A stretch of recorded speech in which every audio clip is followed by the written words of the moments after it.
की शुरुआत होती है सान्यू नाम के एक गरीब लेखक से, जिसके पास न पैसे न दोस्त और न ही माँ बाप थे। सबसे बड़ी दिक्कत तो ये थी कि पिछले 6 महीने से वो सो नहीं पाया था, क्योंकि हर रोज उसके सपने में एक अजीब सा आदमी उसे मारने आ जाता। आज के सपने में वो एक ट्रेन में था जब उस आदमी ने आकर उसका सर जोर से जमीन पर पटका और उसे मार डाला। सपने से जागकर उसने कुछ लिखने की कोशिश की, लेकिन तभी उसका मकान मालिक आ गया। वो उसी वक्त खिड़की से भाग निकला, क्योंकि उसके पास किराए के पैसे नहीं थे। रोज आने वाले इन सपनों से छुटकारा पाने के लिए वो न जाने किस किस के पास नहीं गया, लेकिन फिर भी कोई फायदा नहीं हुआ। वो रास्ते में ऑमलेट खाने रुक गया, लेकिन दुकानदार ने उस पर दया करके उसे मुफ्त में ही खाना दे दिया। तभी उसे रे नाम की एक लड़की दिखी, जिसे वो बेहद पसंद करता था। वो काफी अच्छा गाती थी और इसलिए सान्यू उसका दीवाना हो गया था। उसी वक्त उसका बॉस सांगे वहाँ आ पहुँचा। उसे देखते ही सान्यू वहाँ से भागने लगा, लेकिन सांगे ने जल्द ही उसे पकड़ लिया। वो उसे एक रेस्टोरेंट में ले गया और खाते हुए उसे कहानी टाइम पर न लिखकर देने के लिए डांटने लगा।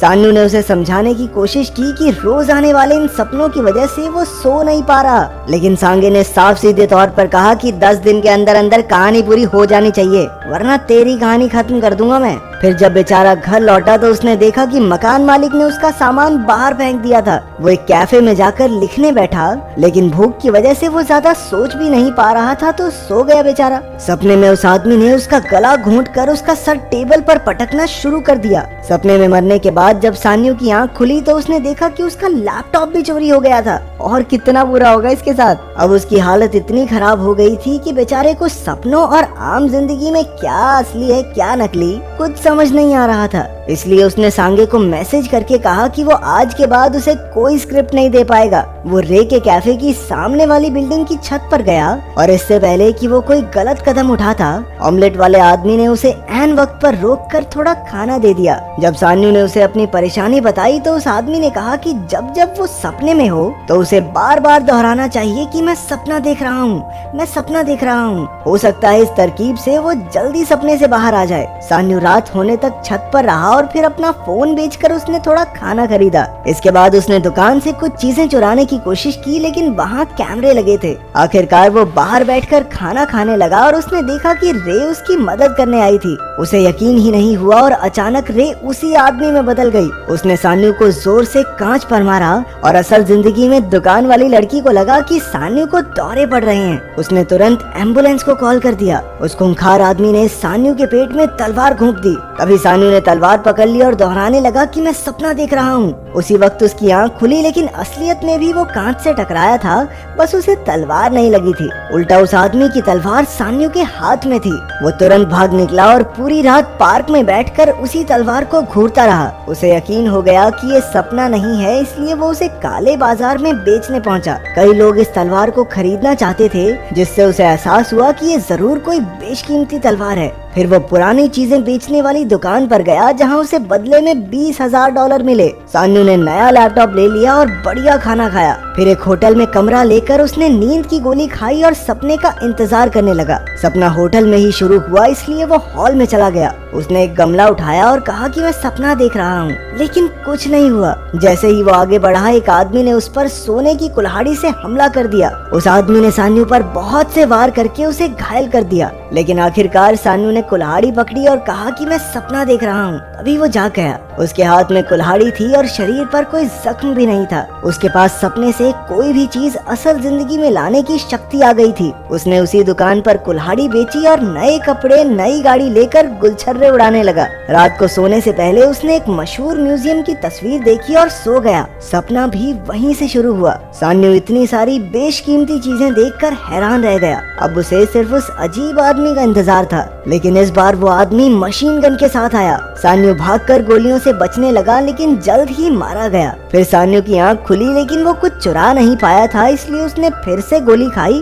और सपने में पहुंच गया। वहाँ गोलियों से बचते बचाते उसने किसी तरह 2 कीमती चीजें उठाई और कहा कि मैं सपना देख रहा हूँ। इस बार उसने अमीर डीलर्स को ये चीजें बेची और $2 मिलियन कमा लिए। वहाँ से निकलते ही सांगे ने उस पर हमला बोल दिया, क्योंकि उसने एडवांस लेके उसकी कहानी नहीं लिखी। सान्यू ने उसे सारे पैसे लौटाकर कहा कि अब वो कहानियां नहीं लिखता, अब तो भैया बड़े आदमी हो गए हैं, अब कौन लिखेगा कहानी।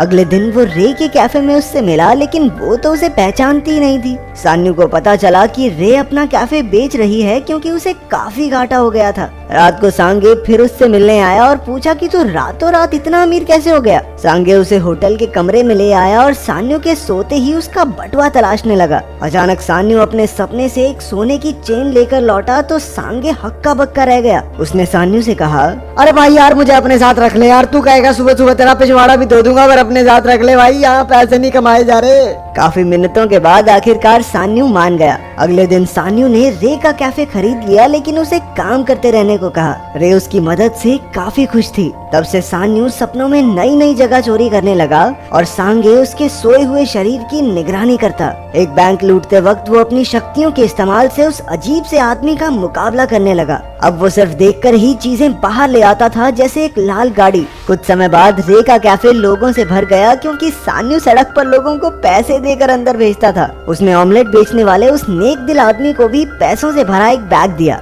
एक दिन बातों बातों में रे को पता चला कि सान्यू असल में एक राइटर है। सान्यू ने रे को अपनी लाल गाड़ी भी तोहफे में दे दी। तब उसे याद आया कि जिस रात उसने रे को पहली बार देखा था, तब शो के बाद रे की अपने बॉयफ्रेंड से लड़ाई हो गई थी। फिर सान्यू काफी समय तक थिएटर्स में उसका पीछा भी करता रहा। सान्यू अब खुद उसे फिल्म दिखाने ले गया, लेकिन रे तो उसकी लिखी हुई फिल्में देखना चाहती थी। उसका झूठ पकड़ा न जाए इसलिए सान्यू ने सच में एक कहानी लिखी और सांगे को दे दी। जब सांगे ने कहानी पढ़ी तो उसकी आंखें भर आई क्योंकि कहानी बेहद अच्छी थी। उन्होंने खुद पैसे लगाकर बड़े एक्टर्स लिए और फिल्म बनाई। सान्यू रे को फिल्म दिखाने ले गया, जहां सान्यू की कहानी बताई गई कि वैसे तो उसने बहुत सारी कहानियां लिखी हैं, लेकिन कभी अपना नाम नहीं दिया क्योंकि वो एक आम आदमी की तरह देश विदेश घूमना चाहता था। एक दिन सपने में उसे एक साधु दिखा और जब उसने साधु की बेल्ट लेने की कोशिश की तो साधु ने अपनी काली उंगलियों से उसकी छाती पर 2 निशान बना दिए। इस बार वो अजीब सा आदमी नहीं आया और सारा खजाना साधु के साथ ही गायब हो गया।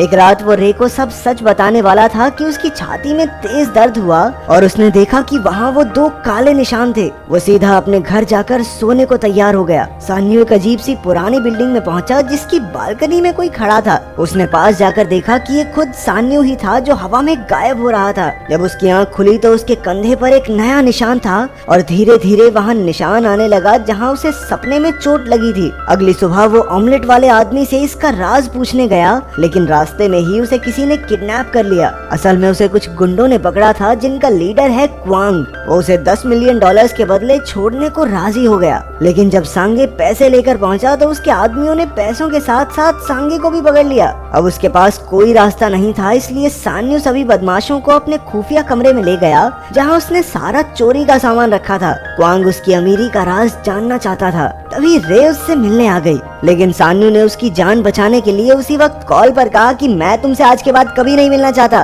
चली जाओ मेरे घर से। गार्ड ने फिर भी उसे अंदर आने दिया। तभी एक बदमाश उसे पकड़कर सान्यू के पास ले आया। रे ने क्वांग पर हमला किया तो सान्यू ने भी मौका देखकर बदमाश को गमले से मारा और रे को छुड़ा लिया, लेकिन पीछे से एक गुंडे ने उसकी पीठ में छुरा घोंप दिया। सांगे, रे और सान्यू जान बचाकर भागने लगे, लेकिन सान्यू चल भी नहीं पा रहा था। एक गुंडे ने फिर से सान्यू को चाकू मारा, लेकिन सांगे ने अपनी जान की बाजी लगाकर सान्यू और रे को भगा दिया। गुंडों ने बेचारे सांगे को मौत के घाट उतार दिया। उधर सान्यू और रे तक भी एक गुंडा पहुंच गया और उन्हें मारने लगा। पीछे से सान्यू ने उस पर अपनी तलवार से हमला किया। आखिरकार दोनों बेहोश हो गए और सान्यू की आंख एक बर्बाद सी जगह पर खुली। सामने उसने एक चमकते दरवाजे को छुआ तो उसे अपनी जिंदगी के पिछले कुछ हफ्ते दिखाई देने लगे। उसमें असल जिंदगी और सपने दोनों शामिल थे। उसने देखा कि उस रात दुकान के बाहर उसे एम्बुलेंस ले गई थी। इसके बाद उसे एक कांच की दीवार दिखी जिसे वो तोड़ने लगा। मैं सपना देख रहा हूँ, मैं सपना देख रहा हूँ। ये कहते कहते सान्यू का काफी खून बह गया और वो वहीं बेहोश हो गया।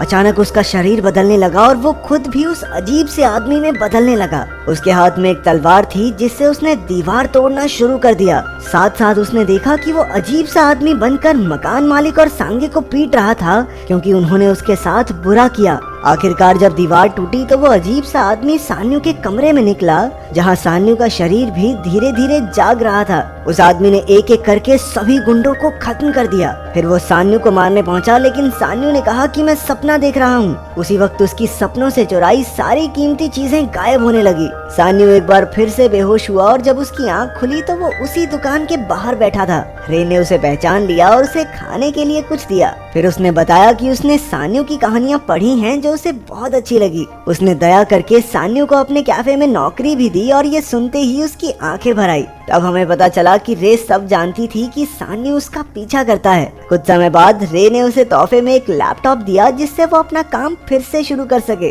फिर सान्यू ने सांगे से मिलकर उसके पैसे लौटाए, लेकिन सांगे ने पैसे लेने से मना कर दिया, बल्कि उसने सान्यू को बहुत सारे पैसे दिए क्योंकि उसकी लिखी एक पुरानी कहानी काफी अच्छी चली थी। कुछ दिन बाद सान्यू जब ऑमलेट वाले आदमी के पास गया तो उस आदमी ने अपने पेट पर एक निशान दिखाया और बताया कि उसके पास भी एक टाइम पर यही शक्ति थी। इसी तरह से उसने भी आम जिंदगी में खुश रहना सीखा है। उसी वक्त सान्यू को अपने सपनों में से वो अजीब सा आदमी दिखाई दिया जो असल में अब तक उसका पीछा कर रहा था।